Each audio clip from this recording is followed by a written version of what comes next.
Good morning everyone. एक बार फिर से आप सभी का क्रेजी जी के ट्रिक के यूट्यूब प्लेटफॉर्म पर स्वागत है। मेरा नाम है पंकज वैष्णव और आज के इस सेशन में हम 26 ऑफ अप्रैल के सभी करंट अफेयर को एक एक करके यहाँ पर डिटेल में डिस्कस करने वाले हैं। वीडियो को एंड तक देखिएगा, लाइक कर दीजिएगा। पीडीएफ आपको इवनिंग में 6 बजे तक क्रेजी जी के ट्रिक के टेलीग्राम चैनल पर फ्री ऑफ कॉस्ट अवेलेबल हो जाएगी, वहां से आप इसे कलेक्ट कर लीजिएगा। आइए 26 अप्रैल के करंट अफेयर पर चलने से पहले question of the day comment में आंसर कीजिएगा। लास्ट डे के जो क्वेश्चन ऑफ द डे हैं उनको सभी को हम लास्ट में डिस्कस करेंगे। पहला क्वेश्चन, एम वेंकैया नायडू को 2024 में किस पद्म पुरस्कार से सम्मानित किया गया? सेकंड क्वेश्चन, अर्जुन पुरस्कार की शुरुआत कब की गई? और थर्ड क्वेश्चन, नीलम शरण गौर को किस भाषा के उपन्यास के लिए साहित्य अकादमी पुरस्कार 2023 प्रदान किया गया है? तो तीन क्वेश्चन मिड वीडियो में और भी इकट्ठे होंगे, सबको ऐड ऑन कीजिएगा। आइए चलते हैं सबसे पहले करंट अफेयर पर 26 ऑफ अप्रैल के। देखिए, आईसीसी मेंस टी20 वर्ल्ड कप 2024 का ब्रांड एम्बेसडर किसे बनाया गया? तो आईसीसी मेंस टी20 वर्ल्ड कप की यहां पर बात की गई है। आप सभी को पता है 2024 में इसका आयोजन किया जाएगा। इसके ब्रांड एम्बेसडर बनाए गए हैं उसेन बोल्ट। नाम सुना है? कहां से बिलोंग करते पता है? जमैका। जमैका के उसेन बोल्ट है, धावक हैं। ओके, धावक हैं, एक दौड़ से संबंधित खिलाड़ी है। तो उसेन बोल्ट जो कि जमैका से आते हैं, इन्हें आईसीसी मेंस टी20 वर्ल्ड कप 2024 का हाल ही में ब्रांड एम्बेसडर नियुक्त किया गया। ठीक है ना? उसेन बोल्ट मेंस टी20 वर्ल्ड कप को 2024 में प्रमोट करते हुए आपको दिखाई देंगे।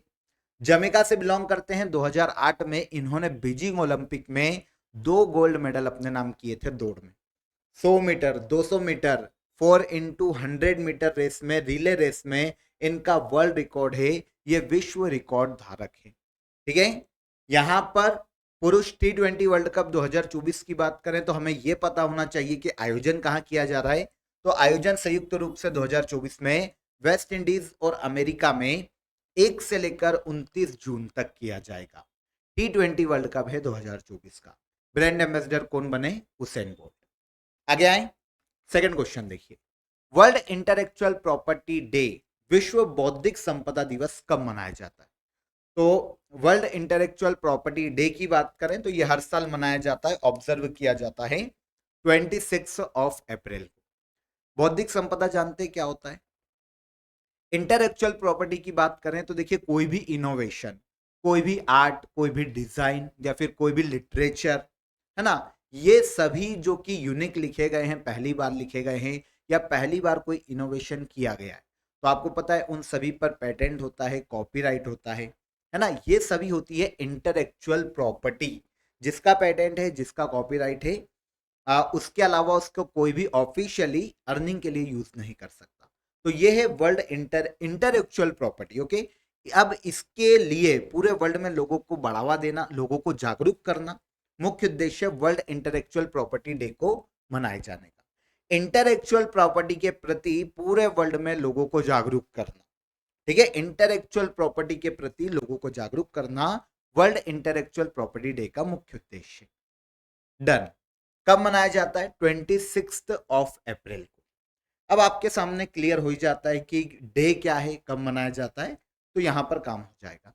अब बात करेंगे थीम की। तो 2024 में IP and the SDGs, building our common future with innovation and creativity, 2024 में वर्ल्ड इंटेलेक्चुअल प्रॉपर्टी डे की थीम है। 2023 की थीम की बात करें तो women and IP accelerating innovation and creativity 2023 में वर्ल्ड इंटेलेक्चुअल प्रॉपर्टी डे की थीम थी। 2 साल की थीम यहां पर मैंने आपको बता दी, दोनों को याद रखिए, काम हो जाएगा। सबसे पहली बार देखिए, अगर इस डे की बात करें तो 2000 वर्ष 2000 में इसकी शुरुआत की गई थी। पहली बार मनाया गया था सन 2000 में, क्योंकि 1970 में world intellectual property organisation convention को जारी करने की यह तिथि को चिन्हित करता है, 26 ऑफ अप्रैल। तो ये एक डे है पर्टिकुलर 26 अप्रैल का 1970 में, जब world intellectual property organisation convention को जारी किया गया था, और इसी की याद में वर्ष 2000 से world intellectual property day observe किया जा रहा है। ठीक है, वर्ल्ड इंटेलेक्चुअल प्रॉपर्टी ऑर्गेनाइजेशन की बात करें तो काम आपको समझ में आई गया है कि क्या करता होगा। यूनाइटेड नेशन की एक एजेंसी है, 1967 में इसकी स्थापना हुई थी और हेडक्वार्टर स्विट्जरलैंड के जेनेवा में स्थित है। आगे बढ़ेंगे। हाल ही में सुधीर कक्कर का निधन हो गया। इन्हें किसका जनक कहा जाता था? तो सुधीर कक्कर की बात करें तो ये father of Indian psycho analysis कहलाते हैं। ठीक है, आंसर हो जाएगा answer. Father of Indian psycho analysis कौन है? सुधीर कक्कर। हाल ही में लंबी बीमारी के बाद 85 वर्ष की आयु में इनका निधन हो गया। ठीक है, सांस्कृतिक मनोविज्ञान और साइकोलॉजी ऑफ रिलीजन के क्षेत्र में एक भारतीय मनोविश्लेषक हैं, उपन्यासकार थे और लेखक थे। हाल ही में निधन हो गया है सुधीर कक्कड़ का। याद रखना चाहिए आपको, कक्कर बोलने या कक्कड़ बोलने। 85 वर्ष की आयु में हाल ही में इनका निधन हो गया। ठीक है, चलिए, यहां पर इनका जन्म उत्तराखंड में हुआ था। कुछ बुक्स भी हैं इनकी काफी फेमस, इसको आपको याद रखना चाहिए। The aesthetic of desire, Indian love stories, Meera and the Mahatma. ये बुक्स है किसकी? सुधीर जी की। ठीक है ना, हाल ही में इनका लंबी बीमारी के बाद निधन हो गया। चलिए आगे आते हैं। हेवनली आइलैंड्स ऑफ गोवा नामक पुस्तक किसके द्वारा लिखी गई है? तो हेवनली आइलैंड ऑफ गोवा ये जो बुक है ये लिखी गई है श्रीधरन पिल्लई के द्वारा। आंसर हो जाएगा आंसर ए, श्रीधरन पिल्लई की बुक है। ठीक है, यहां पर श्रीधरन पिल्लई कौन है ये इंपॉर्टेंट हो जाता है। तो ये गोवा के गवर्नर के पद पर हैं, गोवा के राज्यपाल हैं, PS श्रीधरन पिल्लई। इन्होंने हेवनली आइलैंड ऑफ गोवा नाम की बुक लिखी है जिसका हाल ही में विमोचन किया गया और ये इनकी 221वीं किताब है, 221वीं बुक है। ठीक है, इस बुक में इन्होंने जो गोवा की संपूर्ण यात्रा की थी, गोवा में जो ग्राम यात्रा की थी, उस दौरान जो द्वीपों का दौरा किया है अलग अलग गोवा के, जो कि सांस्कृतिक विरासत स्थल है, ऐतिहासिक विरासत स्थल है, उनके अनुभव को पिल्लई ने अपनी इस बुक में साझा किया। तो बुक का नाम क्या है? बुक का नाम है heavenly islands of Goa. Sreedharan Pillai की बुक है, गोवा के राज्यपाल हैं। इसके अलावा heritage trees of Goa, discovery of Vamana Vriksha Kala, ये भी PS श्रीधरन पिल्लई के द्वारा लिखित अदर बुक्स है। यहाँ पर क्योंकि गोवा के राज्यपाल के पद पर हैं तो इनकी एक दो बुक आप याद रखिए जो कि कुछ समय से सुर्खियों में है, तो अपना काम हो जाएगा। आगे बढ़े। निम्नलिखित में से कौन सी भारतीय फिल्म 77वें कांस फिल्म फेस्टिवल में चुनी गई? तो 77th कांस फिल्म फेस्टिवल में हाल ही में चुनी गई है भारतीय film sunflowers were the first ones to know. Answer हो जाएगा आंसर ए। आपको पता है कांस जो फेस्टिवल है उसका आयोजन ही फ्रांस के कांस में किया जाता है। एक कांस शहर है फ्रांस का, इसीलिए ये कांस फिल्म फेस्टिवल है। 2024 में इसका 77th एडिशन है जिसका आयोजन किया जाएगा। यहां पर चुनी गई भारतीय फिल्म है sunflower were the first ones to know. Answer A correct हो जाएगा। ठीक है, यहां पर आप sunflower were the first ones to know को देख सकते हैं। भारतीय फिल्में किसके द्वारा लिखित है? अगर ये क्वेश्चन आता है तो ये भारतीय फिल्म और टेलीविजन संस्थान के छात्र चिदानंद नायक के द्वारा लिखित पुस्तक है, जिसे 77 कांस फिल्म फेस्टिवल में कॉम्पिटिटिव सेक्शन के लिए चुना गया। अब ये कॉम्पिटिटिव सेक्शन क्या है, अब इसकी बात करते हैं। तो कॉम्पिटिटिव सेक्शन की बात करें कांस में तो इसका उद्देश्य नई जो प्रतिभाएं हैं उनको प्रोत्साहित करना और दुनिया भर के जो फिल्म स्कूल है उन स्कूल्स की फिल्मों की पहचान करना। ठीक है, तो ये जो फिल्म है ये भारतीय फिल्म और टेलीविजन संस्थान FTII के एक छात्र के द्वारा लिखित पुस्तक है, इसीलिए इस बुक को कॉम्पिटिटिव सेक्शन के लिए हाल ही में अप्रूव किया गया है कांस फिल्म फेस्टिवल।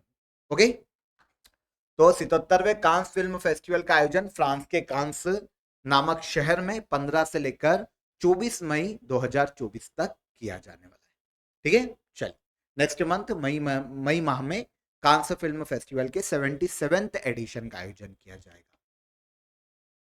किस संस्था द्वारा towards a regenerative blue economy mapping and the blue economy report जारी की गई। तो ब्लू इकोनॉमी क्या है जानते हैं आप? ब्लू इकोनॉमी मतलब समुद्र की बात हो रही है। समुद्र के माध्यम से जो इकोनॉमी जनरेट होती है वो ब्लू इकोनॉमी। समुद्र के रिसोर्सेस को यूज करके जो भी हो, जीवित रिसोर्सेस हो या फिर नॉन लिविंग रिसोर्सेस हो, जैसे समुद्र में पेट्रोल मिल गया, समुद्र में जो मत्स्य क्षेत्र होता है, उसके आधार पर जो इकोनॉमी जनरेट होती है वो ब्लू इकोनॉमी कहलाती है। अब इसके मैनेजमेंट, ब्लू इकोनॉमी के मैनेजमेंट पर एक रिपोर्ट आई है कुछ सिद्धांतों को लेकर। इसे towards a regenerative blue economy नाम दिया गया है, mapping the blue economy. Blue economy के मैनेजमेंट या प्रबंधन से संबंधित यह रिपोर्ट है, जिसे जारी किया है IUCN ने। इसे कहा जाता है international union for conservation of nature and natural resource, answer C. तो IUCN, यहां पर एक और अच्छी चीज है, IUCN एक बुक जारी करता है, आपको पता है, रेड डेटा बुक, है ना। रेड डेटा बुक या रेड बुक कौन जारी करता है? तो ये IUCN ही जारी करता है ना। नेचर के लिए काम करने वाली एक संस्था है, इंटरनेशनल ऑर्गेनाइजेशन है, जिसके द्वारा इस रिपोर्ट को ब्लू इकोनॉमी पर हाल ही में जारी किया गया, ठीक है ना। तो International union for conservation of Nature द्वारा towards a regenerative blue economy mapping the blue economy नाम की रिपोर्ट जारी की गई और ब्लू इकोनॉमी के मैनेजमेंट से संबंधित कुछ नए सिद्धांतों को इस रिपोर्ट में प्रस्तुत किया गया। नॉर्मली 3 प्रकार के ब्लू इकोनॉमी फ्रेमवर्क इस रिपोर्ट में जारी किए गए। अब इतना डेप्थ में जाकर हमको ब्लू इकोनॉमी के 3 फ्रेमवर्क कौन है ये पढ़ने की जरूरत नहीं है। हम यहाँ पर रीजनरेटिव ब्लू इकोनॉमी की बात कर लेते। तो ब्लू इकोनॉमी का एक ऐसा इकोनॉमिक मॉडल है, ब्लू इकोनॉमी रिपोर्ट, जो ओशियन, समुद्री तथा तटीय जो इकोलॉजी तंत्र है उसके प्रभावी रूप से संरक्षण और ब्लू इकोनॉमी के रीजनरेशन से संबंधित है। ये जो रिपोर्ट है इसकी बात की जा रही, ठीक है ना। तो जारी किसने की है? IUCN ने, इतना याद रखना। आगे आते, चर्चा में रहा रवांडा बिल किस देश द्वारा पारित किया गया। तो ये पूरी दुनिया में बहुत खलबली टाइप एक बिल आया है, रवांडा बिल। रवांडा की बात करते तो अफ्रीका महाद्वीप का एक देश है, उसके नाम पर ये रवांडा बिल ये जारी किया है या पारित किया गया है ब्रिटेन की पार्लियामेंट के द्वारा। ब्रिटेन का जो हाउस ऑफ लॉर्ड्स है, उच्च सदन, उसने हाल ही में रवांडा बिल को पारित किया है क्या, बाद में बात करेंगे। देखिए, ब्रिटेन की संसद के द्वारा रवांडा बिल पारित कर दिया गया है, ठीक है ना, हाल ही में पारित कर दिया गया। ब्रिटेन की सुप्रीम कोर्ट ने कुछ समय पहले ही, लास्ट ईयर 2023 के एंड में, रवांडा बिल को गैर कानूनी घोषित किया था। लेकिन अब ब्रिटेन की सुप्रीम कोर्ट के एक हिसाब से विरोध के रूप में अब ब्रिटेन की पार्लियामेंट ने सुप्रीम कोर्ट के खिलाफ ही रवांडा बिल को पारित किया है। अब ये बिल जो है ना, एक्चुअल में क्या है कि काफी सारे जो शरणार्थी है वो समुद्र के रास्ते ब्रिटेन में प्रवेश करते हैं, अफ्रीका महाद्वीप के सबसे ज्यादा होते हैं उसमें। तो ये शरणार्थी जब इधर आते हैं तो उससे क्या होता है कि ब्रिटेन की इकोनॉमी चरमराती है, ब्रिटेन में अहिंसक घटनाएं भी बढ़ सकती है, क्योंकि सीधी सी बात है, शरणार्थी है, इनकी कोई ज्यादा लीगल पहचान नहीं है। तो ये कुछ डर है जो कि यूरोपीय देशों को सताता है। तो अब ब्रिटेन ने क्या किया कि भाई जो शरणार्थी हमारे यहाँ पर आएंगे हम उनको रवांडा भेजेंगे। इसके लिए ब्रिटेन की प्रॉपर रवांडा से भी समझौता हुआ है और काफी सारा पैसा ब्रिटेन ने रवांडा को दिया है कि तुम इन शरणार्थियों को अपने देश में ले लो। अब दिक्कत ये है कि रवांडा अपने यहाँ पर ह्यूमन राइट्स उल्लंघन के लिए बहुत बदनाम है। तो अब इन लोगों को, ये शरणार्थी, देखिए शरणार्थी कब आते हैं किसी देश में? जब वो परेशान होते हैं, उनका खुद का देश गृह युद्ध से जूझ रहा है, गरीबी भुखमरी है, तो फिर ये कहीं और देश में माइग्रेट करते, सही है। अब इनको ब्रिटेन की गवर्नमेंट रवांडा भेज देगी फिर से अफ्रीकी देशों में, रवांडा में। अब ये रवांडा पहले ही ह्यूमन राइट के उल्लंघन के लिए जाना जाता है। अब इन शरणार्थियों का हो सकता है ह्यूमन ऑर्गन भेज दिए जाए, उस देश में गायब कर दिया जाए और पता नहीं क्या दास्ता के उसमें डाल दिया जाए, तो इनकी जान को, शरणार्थियों की जान को भी खतरा है। तो सुप्रीम कोर्ट ने एज अ ह्यूमन बीइंग ये फैसला दिया था कि भैया ऐसा नहीं किया जाना चाहिए और इनको ये रवांडा बिल गैर कानूनी। अब ब्रिटेन की पार्लियामेंट ने हाउस ऑफ लॉर्ड्स में से पास कर दिया, क्योंकि उनका पहले से ही रवांडा से समझौता हो चुका था। तो यही मोटे तौर पर एक मामला है जो कि रवांडा बिल से संबंधित है। और डिटेल देख लेते हैं, वैसे जो मैंने आपको बता दिया वही डिटेल है। हाउस ऑफ लॉर्ड्स जो कि संसद का ऊपरी सदन है ब्रिटेन में, उसने रवांडा सुरक्षा विधेयक पारित किया।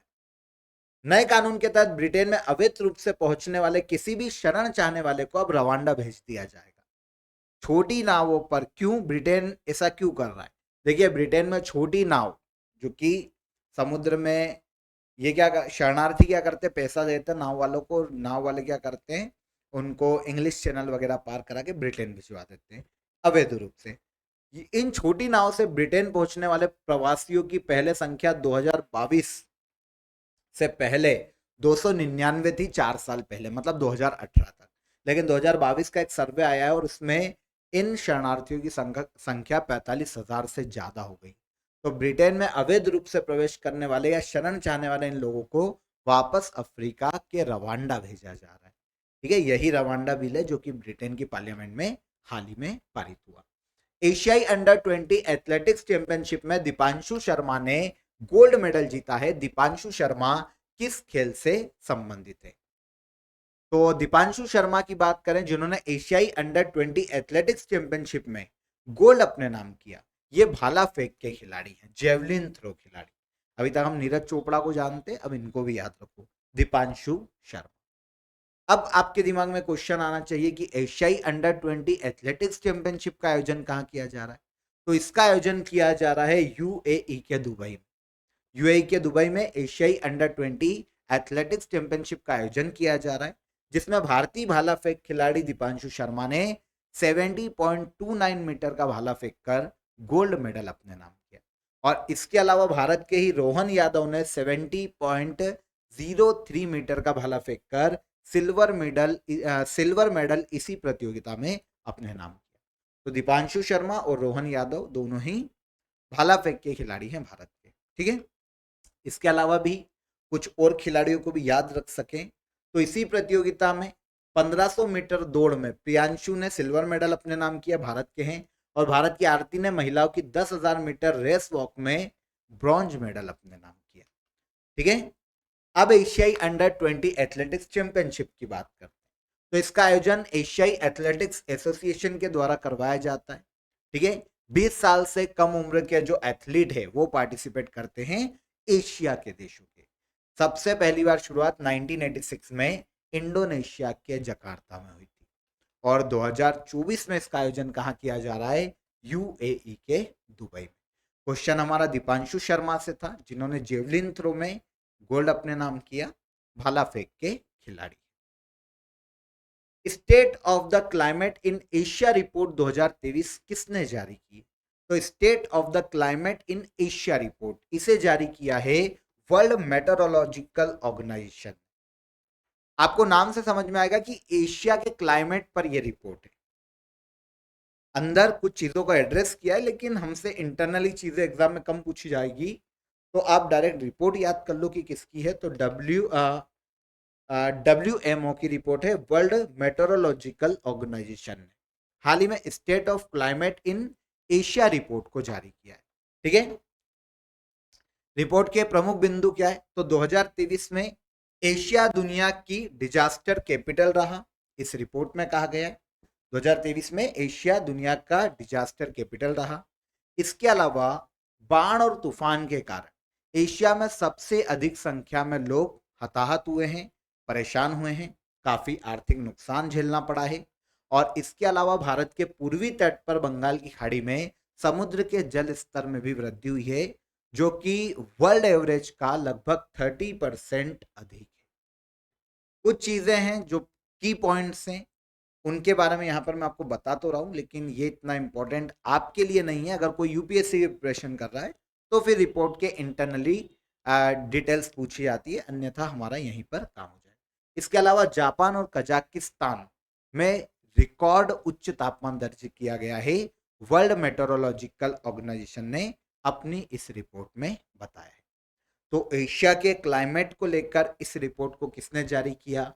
वर्ल्ड मेट्रोलॉजिकल ऑर्गेनाइजेशन, विश्व मौसम विज्ञान संगठन है। ठीक है ना, मौसम के लिए काम करने वाला अंतरराष्ट्रीय संगठन है। 1950 में इसकी स्थापना की गई थी और स्विट्जरलैंड के जेनेवा में इसका हेडक्वार्टर स्थित है।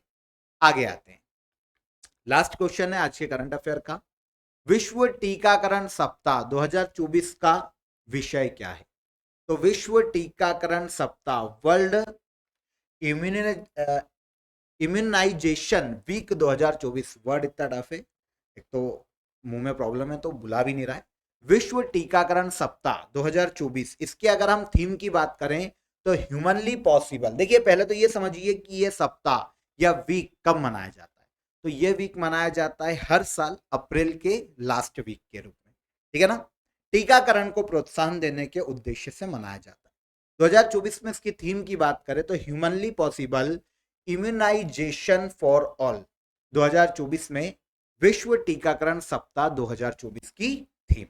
ओके, इम्यूनिटी को बढ़ावा देने से संबंधित ये थीम रखी गई है 2024 में, ह्यूमनली पॉसिबल, ठीक है। तो अप्रैल के अंतिम सप्ताह, इस बार ये 24 से लेकर 30 अप्रैल तक है, वर्ल्ड टीकाकरण सप्ताह के रूप में मनाया गया। थीम आपको पता चल गई, और उद्देश्य की बात करें तो टीकाकरण को बढ़ावा देना, पूरे वर्ल्ड के लोगों को टीकाकरण के लिए जागरूक करना वर्ल्ड टीकाकरण सप्ताह मनाए जाने का मुख्य उद्देश्य। ओके, तो यहां पर हमने 26 अप्रैल के सभी करंट अफेयर को डिटेल में समझा। अब हम बात करेंगे लास्ट सेशन में जो करंट अफेयर हमने समझे थे उनको एक बार हम रिवाइज कर लेते हैं, रिवीजन कर लेते हैं, ठीक है। चलिए आते हैं, लॉरियस वर्ल्ड स्पोर्ट्स अवार्ड 2024 में Laureus world sportsman of the year का पुरस्कार किसे दिया गया? तो कौन है ये है नोवाक जोकोविच। आंसर हो जाएगा आंसर सी। 25 अप्रैल को 25 ऑफ अप्रैल को कौन सा डे मनाया जाता है? तो world malaria day. Answer C. देश की सबसे हल्की बुलेट प्रूफ जैकेट का विकास किस संस्थान ने किया है? तो डीआरडीओ ने किया है। हाल ही में सुप्रीम कोर्ट ने संविधान के किस अनुच्छेद के तहत 14 साल की नाबालिग के 30 सप्ताह के गर्भ की समाप्ति को अनुमति दी है? तो ये आर्टिकल 142 है, जिसके तहत सुप्रीम कोर्ट ने अपने स्पेशल पावर का यूज किया।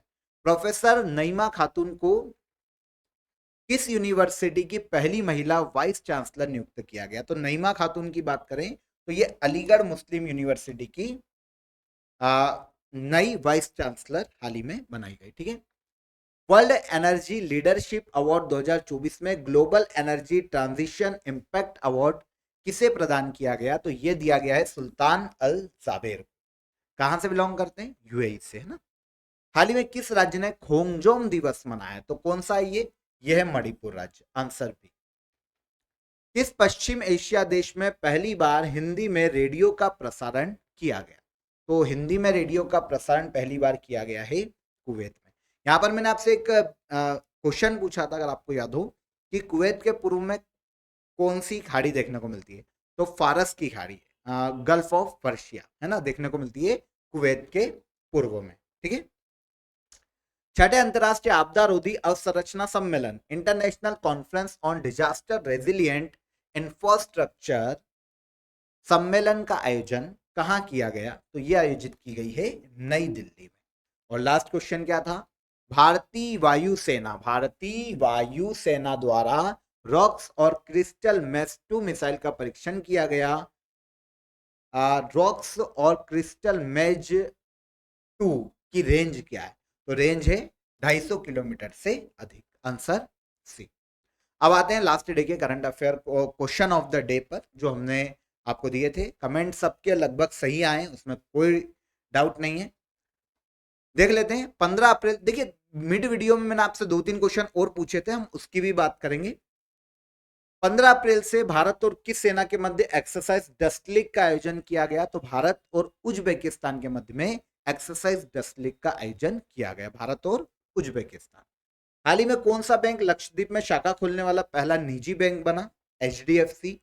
चर्चित सेनकाकू द्वीप किस महासागर में स्थित है? तो ये प्रशांत महासागर में स्थित है।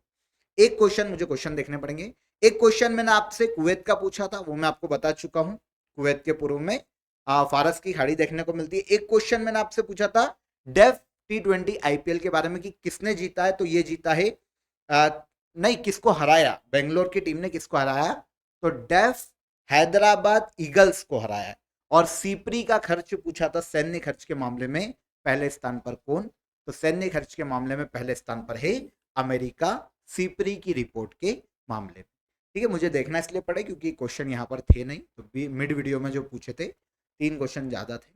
ठीक है, चलिए, आई होप आज का ये सेशन आपको क्लियर हो गया होगा। 26 अप्रैल का सारे करंट अफेयर आपने नोट कर लिए होंगे।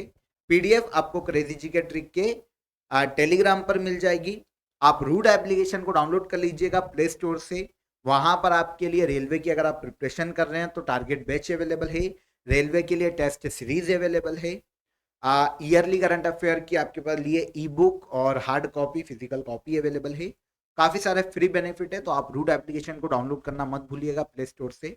विजिट कीजिए, चेकआउट कीजिए, काफी सारा मजा आएगा, अच्छी अच्छी चीजें आपके लिए वहां पर आपको देखने को मिल जाएगी। चलिए, कल के सेशन में मुलाकात करेंगे नेक्स्ट डे के करंट अफेयर में। तब तक आप अपना ख्याल रखिए, सुरक्षित रहिए। जय हिंद, जय भारत।